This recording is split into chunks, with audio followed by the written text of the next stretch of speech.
In the endless expanses of the Serengeti National Park, where golden grasses stretched to the horizon and acacia trees cast long shadows under the scorching sun, there lived an old lion named Montungo. Once upon a time, his name was renowned throughout the savanna. His mighty roar echoed across the plains, causing hyenas and jackals to flee in fear. Montungo was the king of these lands. His mane, thick and dark, fluttered in the wind like a cloak, and his eyes burned with determination. He led his pride on the hunt, fearlessly pouncing on zebras and wildebeests, and even the mightiest buffaloes could not withstand his strength. A deep scar adorned his muzzle, a reminder of a battle with a huge buffalo many years ago. Back then, Montungo fought to the last drop of his strength, defending his pride, and won, leaving behind a legend that local guides retold to tourists visiting the Serengeti. His powerful figure on top of the hill, surrounded by the golden rays of the sunset, became a symbol of wild strength and freedom. But time is relentless. The years took their toll, and the once mighty lion began to decline. His paws, once swift, now trembled with fatigue. His once lush mane thinned, revealing patches of faded skin. The young lions in the pride, full of strength, gradually pushed him out, and Montungo, accepting his fate, left. He chose a secluded life on the edge of the park, where the savanna bordered the small farms of local residents. There he wandered alone, occasionally finding small prey to sustain himself.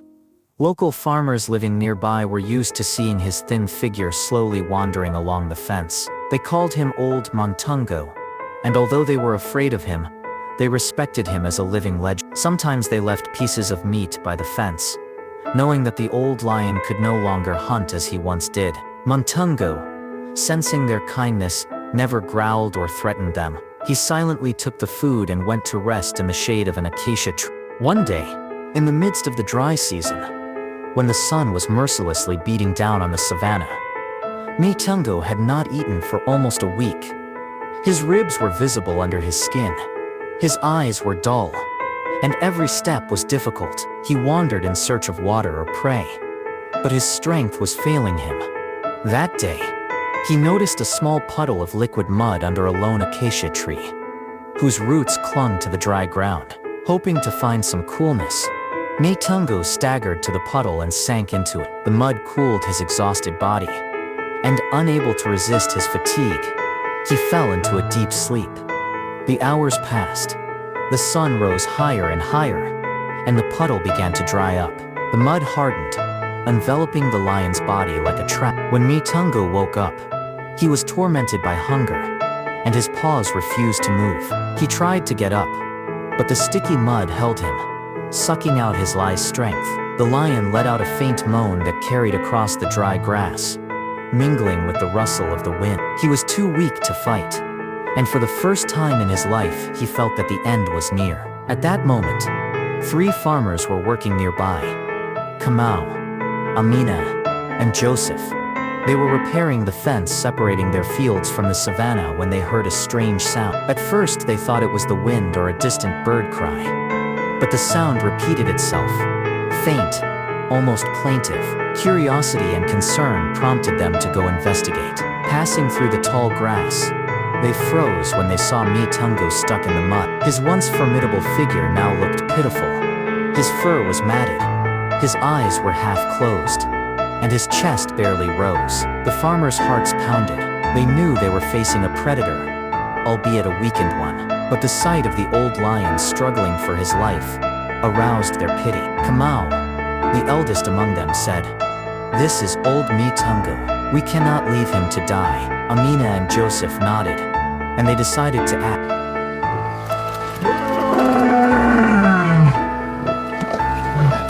At first, they tried to get closer, but stopped, afraid of provoking the lion.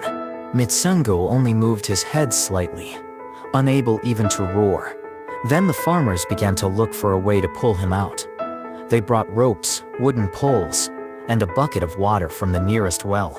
Kamau carefully tied the rope around the lion's body, trying not to hurt him. Amina and Joseph held the other end tightly, digging their feet into the dry ground. The mud clung to Mitsungu, as if unwilling to let go of its prey. Sweat poured from the farmers' faces. Their clothes were soaked with dust, but they did not give up. After a long struggle, they managed to loosen the mud's grip. With a loud squelching sound, Mitsungu slipped out of the trap and collapsed onto the grass. He was breathing heavily, unable to get up. The farmers stepped back, fearing that the lion might wake up and attack, but Mitsungu just lay there, his sides heaving with heavy breathing. Several minutes passed, and he still did not move. Concerned, the farmers decided to call for help. Amina ran to the nearest ranger post and contacted a woman named Nia, an experienced Serengeti Park ranger. Nia had known Mitsungu since he was king of the savanna. She immediately gathered her bag of medicines, took water and meat, and rushed to the scene in a jeep. Upon arrival, she assessed the lion's condition. His breathing was weak, his skin was dry, and his eyes were cloudy from dehydration and hunger. But Nia noticed that there were no serious wounds, which gave her hope. She carefully gave Mitsungu water using a syringe to drip it into his mouth. Then she administered a vitamin solution to keep him strong. "He's just exhausted," Nia told the farmers. "But he still has the will to live." She asked everyone to step back, so as not to upset the lion, and placed a piece of meat a few meters away from him. About half an hour passed. Mitsungu slowly raised his head, sniffed, and blinked. His gaze, though tired, still held a spark of pride. He crawled toward the meat, clinging to the grass with trembling paws, and began to eat. The farmers, watching from a distance, exchanged glances and smiled. "He's eating," whispered Amina, her eyes sparkling with joy. Nia stayed with Mitsungu for another hour, monitoring his condition.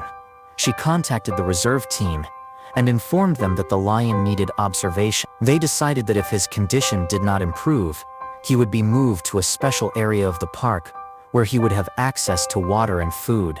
But for now, Mitsungu could stay here under supervision.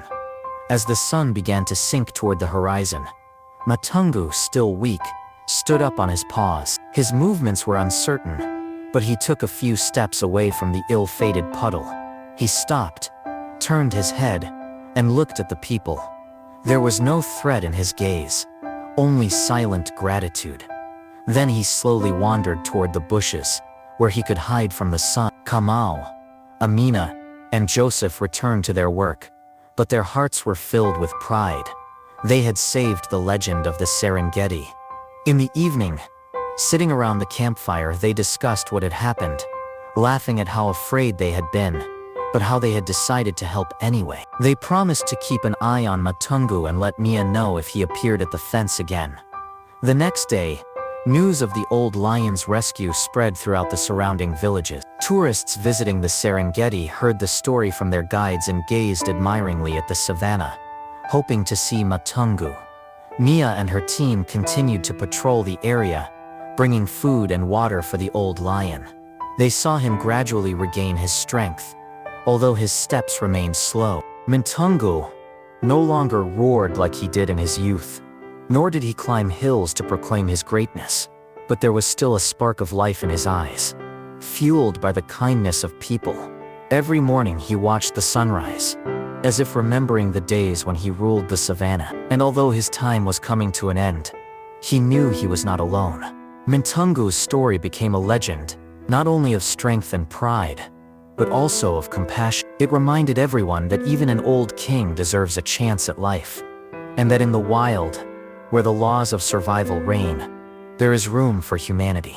Farmers, Nia, and even casual tourists who learned this story took with them a piece of faith that goodness can change destiny. And somewhere in the savanna, under the starry sky of the Serengeti, Mitsungu continued on his way, step by step, carrying within him the spirit of a king who was saved by caring hearts. Thank you for reading this story. If it touched your heart, don't forget to share it and support our work so that we can tell even more stories about animal rescue.